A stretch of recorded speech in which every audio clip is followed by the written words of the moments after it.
Hey everyone! Welcome back to Speak English Fluently podcast. I'm Alex, and as always, I'm here with the amazing Hannah. Hi everyone! It's great to be here. Today's episode is going to be so much fun. We've got a super engaging topic for you.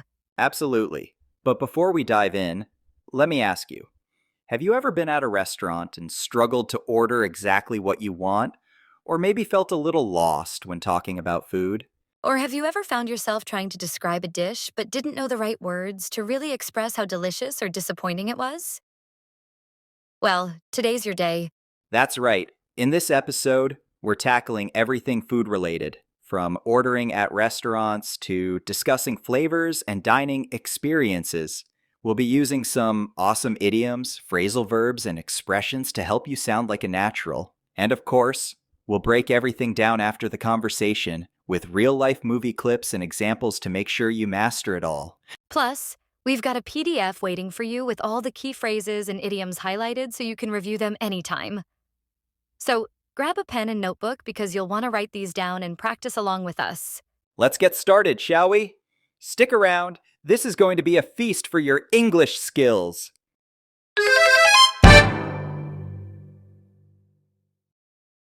Phew, finally, we're here. Honestly, I feel like I could eat a horse. It's been such a long day, and I'm starving. You know how it is when you just haven't had time to eat all day and then suddenly you're faced with a feast?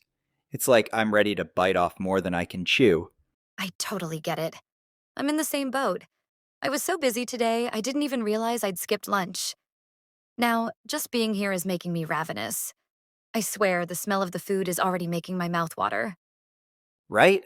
Every time I walk into a place like this, my eyes are definitely bigger than my stomach. I have to be careful not to pile too much on my plate. We don't want to bite off more than we can chew and end up feeling stuffed. That's the trick, isn't it? Last time we came here, we ordered so much that we couldn't finish half of it. We really had too much on our plates. I think we should try to cut down on our order this time. Maybe we could pick out a few dishes to share? Good idea! If we dig into just a few things, we can really savor each bite without feeling overwhelmed. I hate it when I'm too full to enjoy the meal. Plus, I don't want to overdo it and feel like I've been stuffed by the end of the night. Exactly. Let's be smart about it. We can polish off what we order without going overboard. Maybe we can try different things and share so we don't feel like we bit off more than we could chew. Polish it off? That's my specialty. But yeah, sharing is the way to go. That way we won't end up stuffed and regretting it. Look at this menu. It's massive. There are so many options, I don't even know where to start. It's like being a kid in a candy store. I feel like I want to try everything, but I know we've got to keep it under control so we don't overdo it. I know exactly what you mean. When the menu is this big, it's easy to get carried away. Let's be careful not to pile too much on our plates. Maybe we should just pick out a couple of things that look really good and cut down on the rest. Agreed. Let's start small and then see how we feel. I'm eyeing the calamari as a starter. I think we could polish that off pretty quickly. It's light, so we can dig in without worrying about being too full for the main course. Polish off some calamari? Count me in. And for the main course, how about pasta?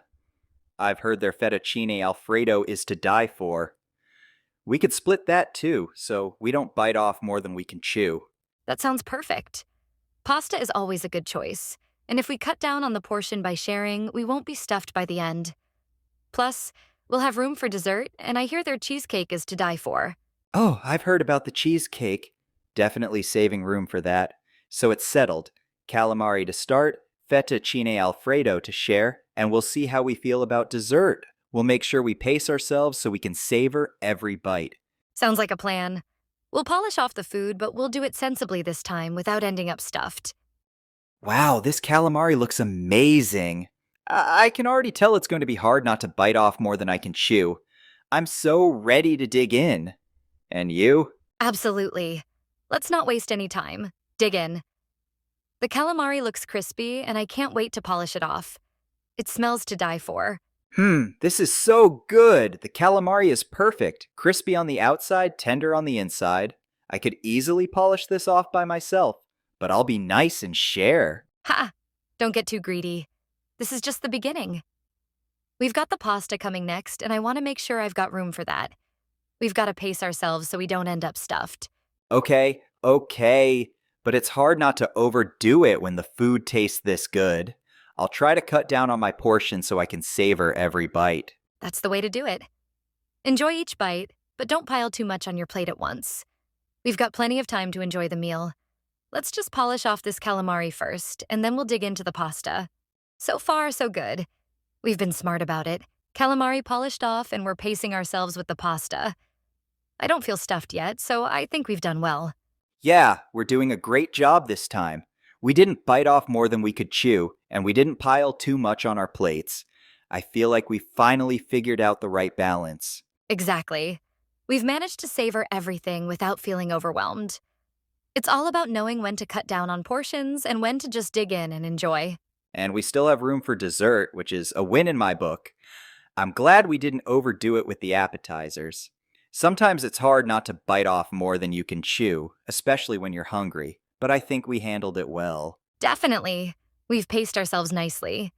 Now let's finish up this pasta and decide if we're ready to polish off some cheesecake. Okay, I'm officially ready for dessert. I've got just enough room left for a slice of that famous cheesecake. You still in? Absolutely. We've been so good about not biting off more than we can chew, and I think we deserve a little treat. Let's cut down on the guilt by splitting the cheesecake. That way, we can savor it without feeling stuffed. Perfect plan. Splitting it means we can polish it off without any regrets. I love it.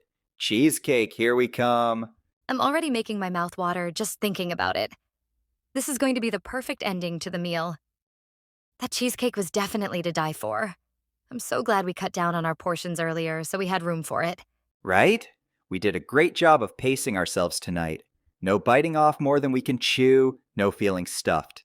We got to savor every bite and still had room for dessert. Exactly. And I think that's the key to enjoying a meal like this. Taking it slow, sharing, and making sure you don't overdo it. It's all about balance. Totally. We'll have to come back here again sometime.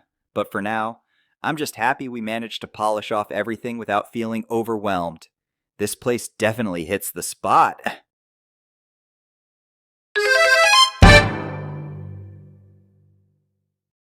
All right, now that you've heard the conversation, it's time for our vocabulary breakdown. We're going to walk you through each idiom, phrasal verb, and expression used. We'll break them down with plenty of examples, so don't worry if you missed anything. And remember, you'll see the key phrases highlighted on the screen. Plus, we've got some fun movie clips to really help you feel how these phrases are used in real life. And don't forget the PDF with all the expressions and examples. Now, let's dive into the breakdown. Get ready to repeat and reinforce what you've learned.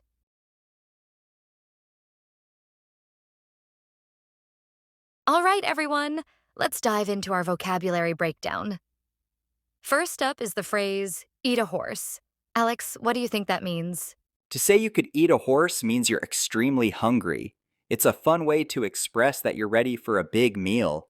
For example, after running a marathon, I could definitely say, I'm so hungry I could eat a horse. Exactly. Another time you might use it is when you've skipped breakfast and lunch. You'd say, I'm so hungry I could eat a horse.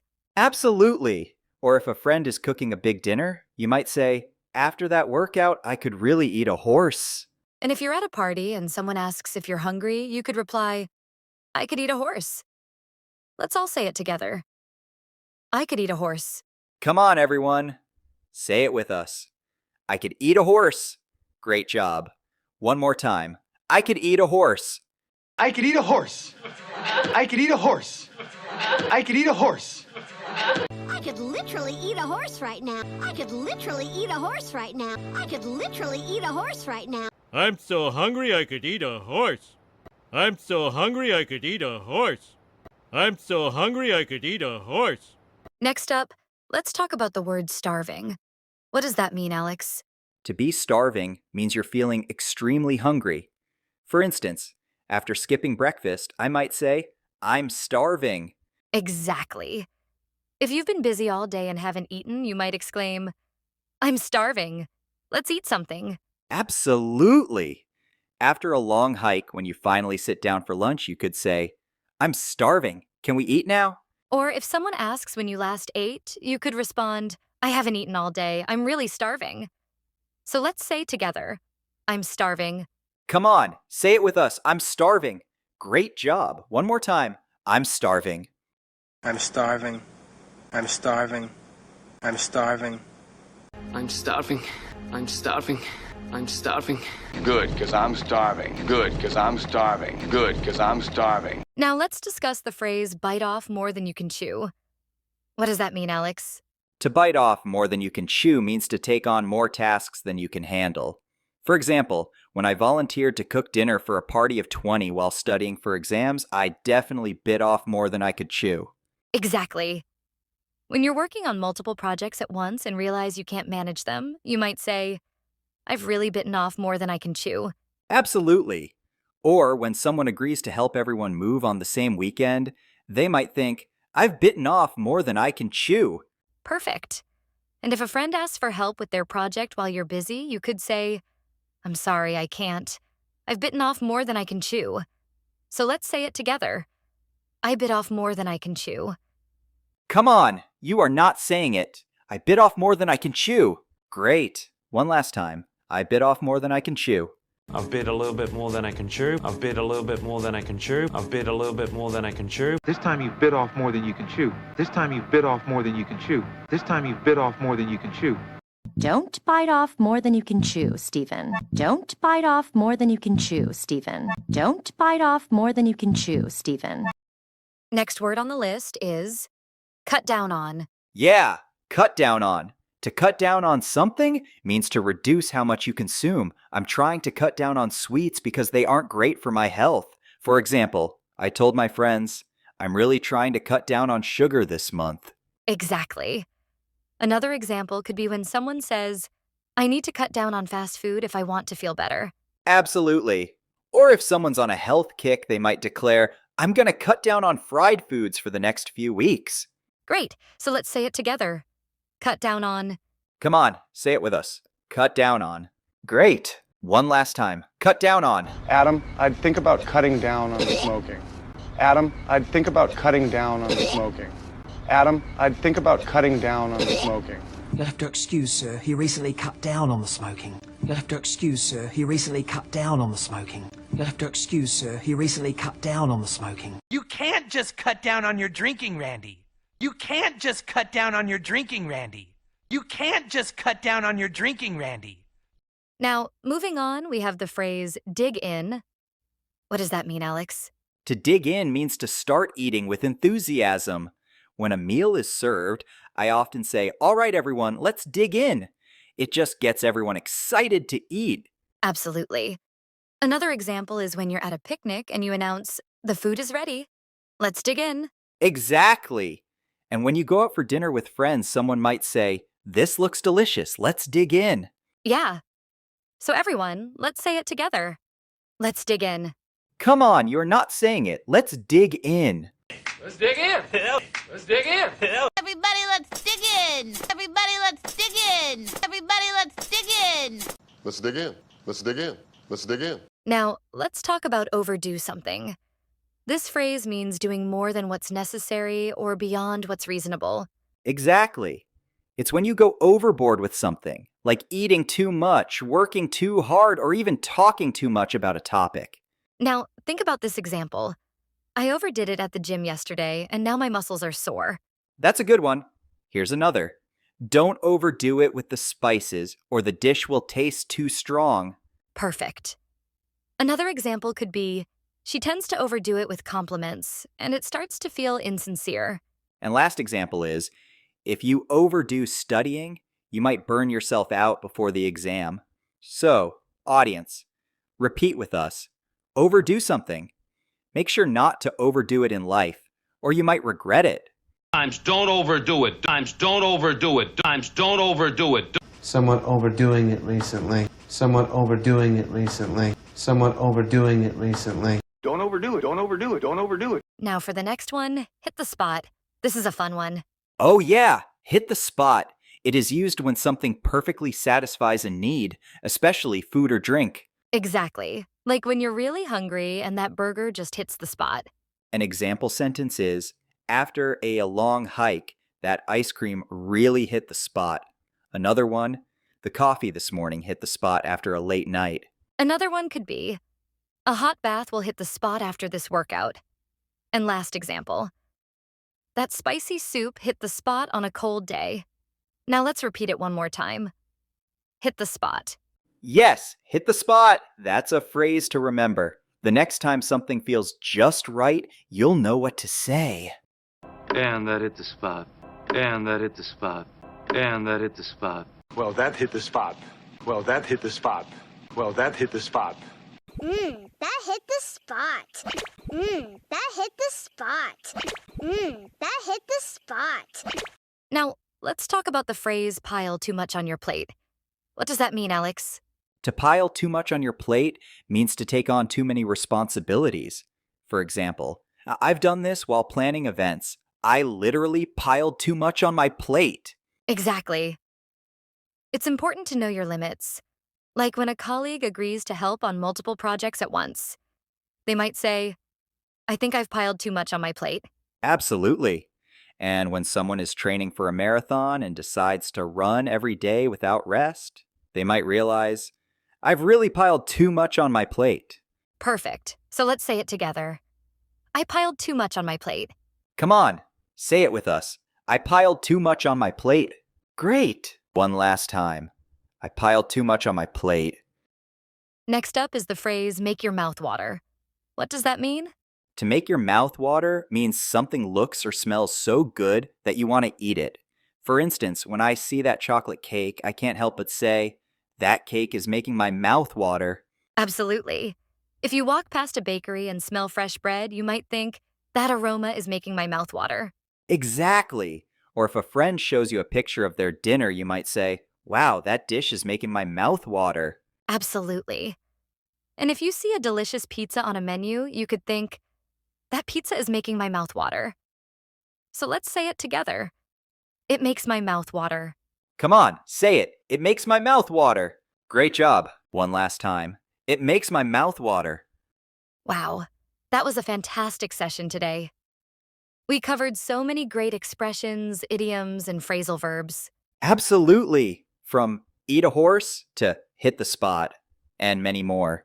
We've learned how to use these words in different contexts, and I hope you're all feeling more confident using them.